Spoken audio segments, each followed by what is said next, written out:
Ruvu Sekondari. Nimefanya mazungumzo ya awali na chuo cha ufundi VETA Kigamboni. Kwa sasa naendelea na mazungumzo na chuo cha ufundi VETA Kipawa. Lengo ni kwenda namna gani tunamaliza tatizo. Hakika Mheshimiwa Mkuu wa Wilaya, vyuo vyote hivi vimenipa ushirikiano na wamesema tuko tayari kufundishana fani zingine tofauti tofauti.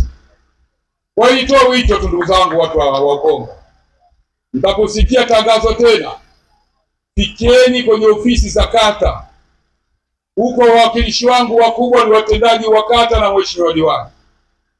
Kuna utaratibu tumeuweka kwa ajili ya kuhakikisha tunu hii ama keki hii inaangukia watu wa jimbo la Ukonga, kwa sababu ndio uwezo wetu unapoishia.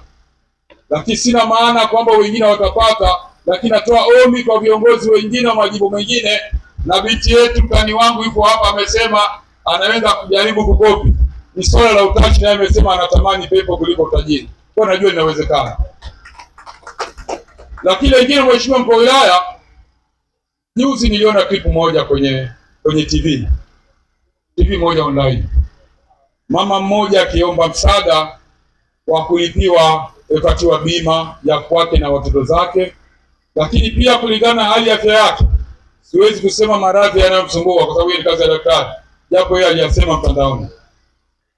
Ikaonyesha kwamba ana hali ngumu ya kuendesha maisha. Kwa hiyo angependa asaidiwe bima kulingana na gharama za bima ya gharama za afya, lakini pia angependa kusaidiwa kodi kodi ya pango na chakula.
Mwezi wa kwanza 2026.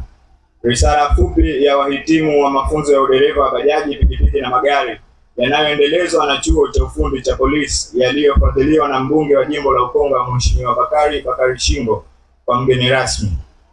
Ndugu mgeni rasmi, awali ya yote tunapenda kuwasalimu viongozi wote mliofika katika hafla hii pamoja na wageni waalikwa.